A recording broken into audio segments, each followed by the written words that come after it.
Hello friends, welcome to this video session. In this video, I am going to talk about another antioxidant assay called as reductive potential assay or FRAP assay. So FRAP stands for ferric reducing antioxidant power. So from the last 3-4 videos, if you watched my videos, I've given a clear explanation about what are antioxidants and how is it beneficial, how are the antioxidants formed and how are they beneficial to in the living beings. So all these things I have talked about in the last 2-3 videos. So for those people who haven't watched those videos, I will give the link in the description. Please make sure you watch those introduction part of my video so that you will have a better understanding what is antioxidants and what are free radicals, what is free radical scavenging. So all these things you will have a clear idea. So now if you're having a plant extract and if you want to know how much antioxidants these plant extracts are producing, you have to do 3 to 4 assays to know the antioxidant power or the antioxidant molecules present in your plant system. So you can do DBPH method, that video also I have given you, and you can do it using your phosphomolybdate method, that video also you would have seen, or I'll give the link in the description,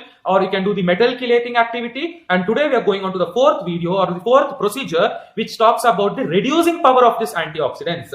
So you would have been knowing what are these antioxidants by now if you watched my previous videos. Now these antioxidants have a reducing power. So the greater the antioxidants, greater the reducing power. So now we have formulated a protocol such that they will reduce the iron compound. So we'll be using lots and lots of chemicals. This is a bit complicated when compared to the other 2-3 videos, but I'll make it very simple. All that you need is chemicals and you should have a clear-cut protocol. So as I'm saying you the chemical preparation or as I'm saying you the procedure, please write it down, all the concentration, the volume, all those things. It will be easy for you. So once this is clear in your mind, this protocol is very simple. It is same as the other protocols, very easy also to do. Now, this is also called as assay of reductive potential or FRAP. That is nothing but ferric reducing antioxidant power. So the name itself says, the assay's name itself says, it is nothing but it estimates the reductive potential of your antioxidants. How much can your antioxidants reduce the iron that is present in the chemical reagents that you are going to treat it. So this is very simple. You don't have any formula, nothing. Simple logic. Greater the absorbance, greater is the antioxidant power, antioxidant molecules. So we will take here also absorbance and you will get the absorbance. You will get a very dark bluish colored compound or violet colored compound you will get. So that is a reduced product. So if there is more reduction, what happens? More bluish color you will get and more absorbance. That directly implies that your plants are having more antioxidants. If there are less antioxidants in your plant system, that means there is less reduction, less bluish colored compound, less absorbance. So this is very simple. You don't have to calculate any formula. There's nothing required. Just one simple logic. Greater the absorbance, greater the reductive potential of your antioxidants, and there are more antioxidant concentration in your plant extract. Is this fine? So now we will go to the chemicals. How do we prepare them? I will say one by one. Please make it note of all these things. So first and foremost things what you require is your plant extracts. And these plant extracts you are going to take in different concentrations. So here I am going to use the methanolic extracts of my plant sample. I have made another video how to prepare the plant extracts using various solvents, and I will give the link in the description for those people who are the first time. In this video, you can go click that link and watch how to prepare various solvents using various extracts using different solvents. I'll give you the link in the description. Now we are going to take one plant extract, either methanolic extract or ethanolic extract or any solvent you can use for that matter, and we are going to give different concentration. You are not going to take a single concentration. You are going to take like 10 microliter, 20 microliter, 30 microliter, 40 microliter, 50 or 100, 150, 200, 250, 300, like that. Different concentrations you are going to take. Why we are going to take different concentrations? We did this different concentration even in DBPH, even in metal chelating activity. Why are we taking different concentration? That is because at one particular concentration, you will get the highest antioxidant activity. After that, how much ever concentration you increase, it will become a stable graph. So if you see in any graph, like growth phase curve or any graph, if you see it is like S-shaped graph, you will get sigmoid curve you will get. So initially the antioxidant will increase, antioxidant activity will be increasing as you increase the concentration. After a certain point, after an equilibrium has reached, it becomes stable, it becomes a straight line like this. So how much ever you increase the concentration, the antioxidant activity will not be increased. So why is that? Because the reagents that we are adding is in control. We are increasing only the plant extract concentration. We are not increasing the reagent. So when one reagent is standard, it is fixed, it is stationary. So what happens? The more and more antioxidants you add, only that antioxidants, only for the available chemicals it can react. For example, only 50 microliter of plant extract gives you the maximum absorbance. After that, even if I had 60 or 70 or 100, it will not give me higher absorbance because there are no more chemical reagents left for the reaction to occur. So that is why we always do it in different concentrations to find out at which concentration you get the maximum absorbance. So it is always advisable to start from lower concentration. So it is left to your wish depending upon your plant extract stock. If your stock is 1 mg per ml, you can do 20, 40, 60, 80, 100 microliters. You can pip it out and you can make it up using distilled water. Or my stock is highly concentrated, it is 10 mg per ml. So I have made a different concentrations over here. So I have started from 2 microliter, 2, 4, 6, 8, 10, 20, 40, 60, 80. Like that, different concentrations I have made according to my convenience. So whatever is the plant extract and the concentration that you have prepared stock, so according to that you can do different concentrations. So and you're going to make it up using water or methanol. So whichever solvent you're using, usually you can use that to make it up to 1 ml. For example, I have taken 10 microliter. So 10 microliter of plant extract I have taken. So I will make it up using 990 microliter of methanol. So like that, I will add the plant extract and then I'm going to make it up using 1 ml, using solvent and making up to 1 ml. So this is the first method. I'll show you this later. Now we'll go to the chemicals that is required. So you require phosphate buffer. So even in my protein video, I would have showed you how to prepare phosphate buffer. There are two methods that you can prepare, two easy methods. One, you get ready-made powders, phosphate buffer, ready-made powders of different pH you get. So you can use that. Or if your lab is not having the pH powder, the phosphate buffer powder, you can prepare this phosphate buffer of various pH using the table. So this one book I showed you even in the protein video, and here also I am showing you. It is very excellent book called as Biochemical Methods by Sadasivam and Manikam. So in this book and the last 10 pages, you have various tabular columns, and all these tabular columns gives you the different buffers, how to prepare different buffers of 6 pH, 5 pH, 4 pH, 7 pH. It starts from 5.7 up to 8 pH it goes. So they give you different tabular column. According to that, you have to just prepare 2 compounds and that will give you phosphate buffer. Now, what are those 2 compounds? You need to have monobasic sodium phosphate and dibasic sodium phosphate. These are the 2 important reagents, 2 important chemicals. Both are crystal, the solubility in water itself. So if you prepare this to some 500 ml, if you prepare of monobasic sodium phosphate and dibasic sodium phosphate. So how much you have to take, all those things as given in this book, or you can refer any other protocol. So if you prepare these 2 reagents using this 2 permutation and combination, we can prepare wide range of phosphate buffers of different pH level. If you want 7 pH, you have to prepare out 1 amount from this and 1 amount from this and make it up by adding water, distilled water. If you want 5 pH, similarly 1 particular amount from this and 1 particular amount from this, and you're going to make it up using water. So it is so easy that if you have these 2 chemicals and store it in cold room and dark. So this I have already prepared long back for my protein estimation. I have used the same thing, only the concentration that I'm going to prepare out is going to be different. So I used monobasic sodium phosphate and dibasic sodium phosphate, and I have prepared my phosphate buffer. So phosphate buffer pH will be 6.6 and usually the buffer concentration is 0.2 molar. So just make a note of all these things. This is the first chemical that you require. Phosphate buffer, 0.2 molar is the strength, 6.6 should be pH. Check the pH. If pH is less or more, you can add accordingly NaOH or you can add HCl and make the pH to 6.6. This is the first reagent. And next, very important reagent, 1% potassium ferrocyanide. So 1% potassium ferrocyanide, you will take 1 gram of potassium ferrocyanide crystal and you will dissolve it and make it up to 100 ml using distilled water. So it is also soluble in water, and this will also store it tightly and store it in dark condition, all these things. So 1% ferrocyanide, 1 gram in 100 ml distilled water, second reagent. And the third reagent is 10% trichloroacetic acid. We call it as TAC, trichloroacetic acid. It is also crystal. So be very careful when you're handling this. Whenever this crystal falls in your hand, you will get a white patch on it. It will burn the skin. So be very careful with this handling this trichloroacetic acid. This is 10% trichloroacetic acid. So you will take 10 grams of crystal, trichloroacetic acid crystal, dissolve it in distilled water, and you will make it up to 100 ml using the same distilled water. So that gives you 10% trichloroacetic acid. And always, as soon as you use this chemical, close it immediately airtight. So when air goes in, the crystal solid melts and it becomes liquid. So if you're having liquid, if you don't have solid in your lab, you can take 10 ml and add 90 ml of distilled water to give you 10%. So try to exposing it to air so that it remains as a crystal, the trichloroacetic acid crystal. This is the second chemical that you require. And the third chemical and the last chemical is 0.1% ferric chloride. So FeCl3, ferric chloride. And this will be, usually don't expose this also to light or to air because oxidation will occur and the color will change. So it is 0.1%. You will measure 0.1 grams and you will dilute it using distilled water and you will make it up to 100 ml. So these are the 3 chemicals that you are going to require. Phosphate buffer, 1% potassium ferrocyanide, 10% trichloroacetic acid, 0.1% ferrocyanide. 0.1% ferric chloride. So if you have these 3-4 chemicals in your hand, this protocol entire procedure you can finish it within 30 minutes. It is very simple. Okay, now let me just say you orally the protocol and then I will demonstrate to you. So the first thing I said to you, right, you're going to take various plant extracts in various concentration. You're going to make it up using the solvent. You're going to make it up to 1 ml using the solvent that you used for your plant extract. That is the first step. I hope this is clear. Various different concentrations you're going to take and you're going to make it up to 1 ml using the same solvent that you used for your plant extract. First step. To this, you're going to add 2.5 ml of phosphate buffer. So we prepare this phosphate buffer. I'm going to add 2.5 ml of phosphate buffer, 6.6 pH phosphate buffer, 2.5 ml I'm going to add, and after each step you have to mix thoroughly. So I'm not going to say that repeatedly. Whatever you add, you're going to mix it thoroughly. So you're going to add the phosphate buffer 2.5 ml. This is to all these things you're going to add diluted examples.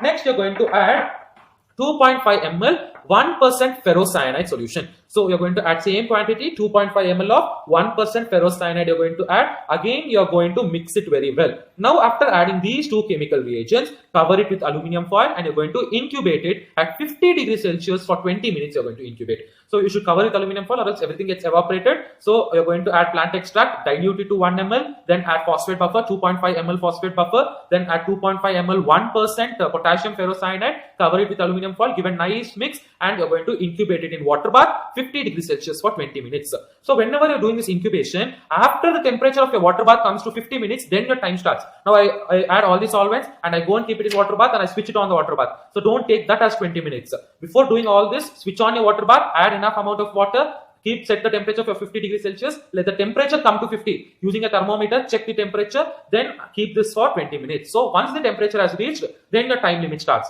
So next, we're going to cover it with aluminum foil and then we are going to keep it in the water bath for 50 degrees Celsius for 20 minutes incubation we are going to keep. Then after that, after 20 minutes, we are going to take it and give a nice shake, and again we are going to add 2.5 ml of trichloroacetic acid, 10%.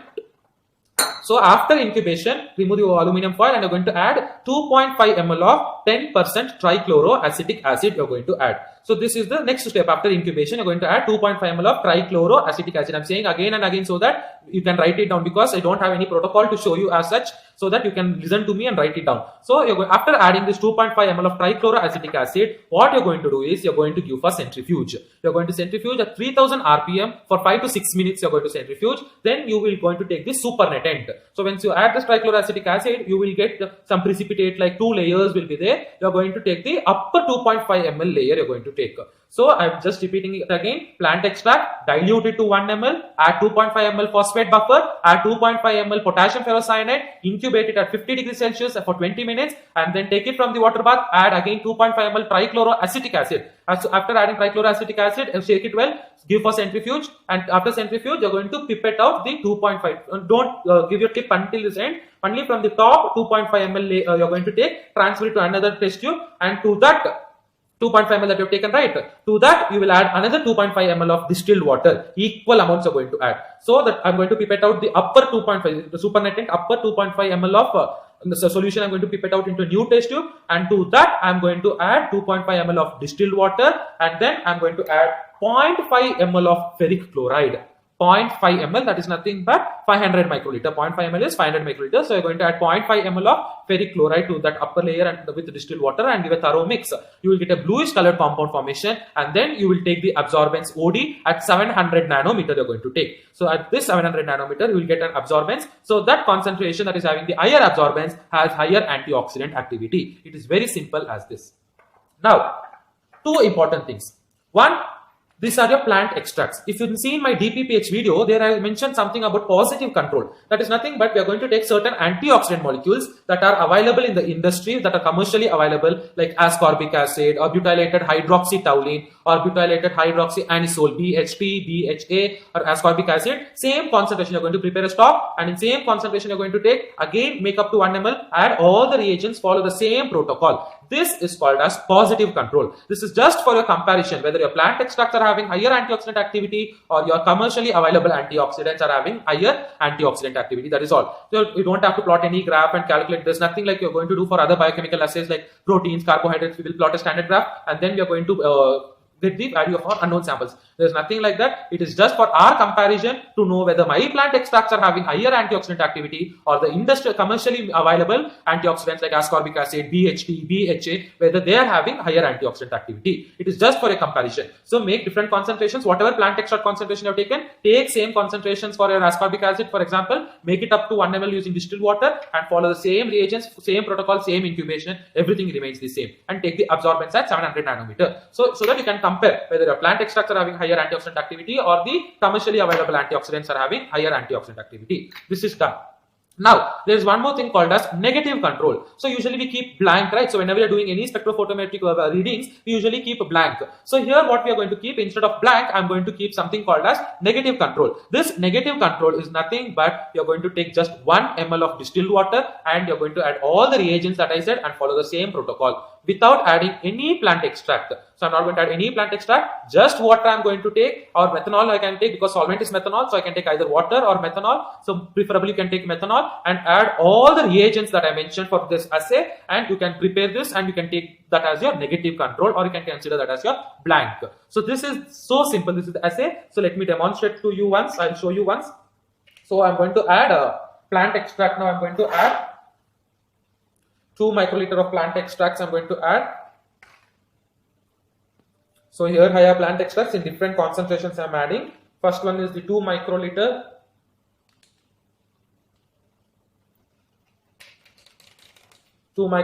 Next is 4 microliter I have taken. 2, 4, 4, 6,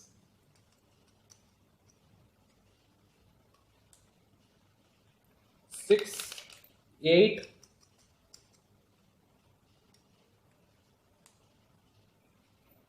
8 and 10.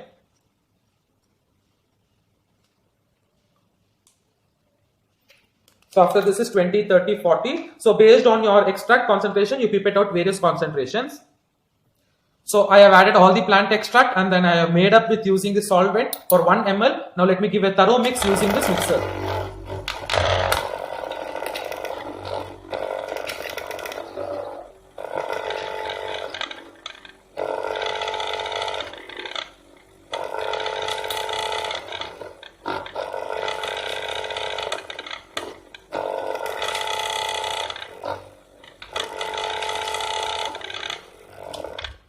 Yes, and the blank will be just 1 ml of the solvent that I used.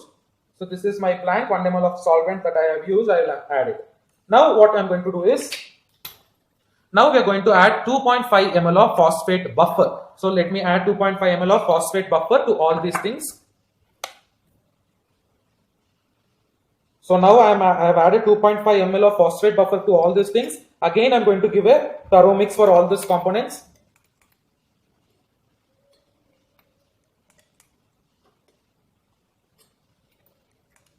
So 2.5 ml of phosphate buffer is added for all the extracts. Now I'm going to give a mix again.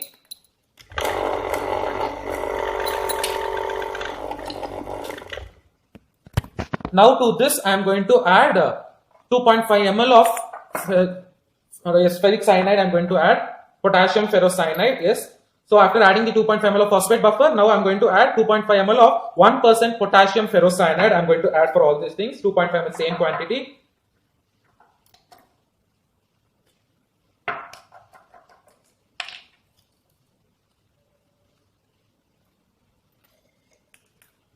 So I'll add 2.5 ml to all these things and then I will show you how to proceed. So now I have added 2.5 ml of 1% potassium ferrocyanide and given a thorough mix. Let me cover it by aluminum foil and then let me keep it in the water bath for incubation at 50 degrees Celsius for 20 minutes.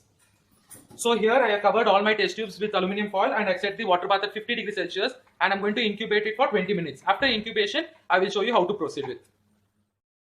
So friends, now 20 minutes incubation has been over. Now I have taken it and given a thorough mix. And now I am going to add 2.5 ml of 10% trichloroacetic acid I am adding. So just before adding this, you can find it is yellowish greenish in color. So depending on various concentration, this is 2 microliter, very light yellow tinge it is having, while this is 40 microliter, it is having yellowish green color. To this I am going to add 2.5 ml 10% trichloroacetic acid. To all this I am going to add and then I am going to give it for centrifugation at 3000 rpm for 10 minutes I am going to give, and then I am going to take 2.5 ml from this supernatant I will take and then I will show you.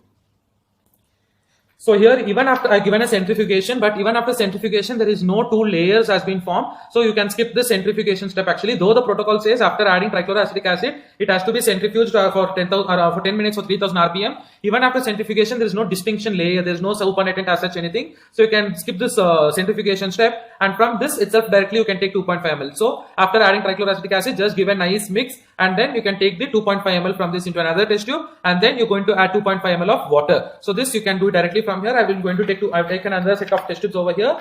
So I will just take 2.5 ml from here, and I will add 2.5 ml of water, dilute it, and then give a good mix, and then I will continue. So I have taken the 2.5 ml of the extract, and I have added 2.5 ml of distilled water. Now I am just going to give a spin so that it mixes properly.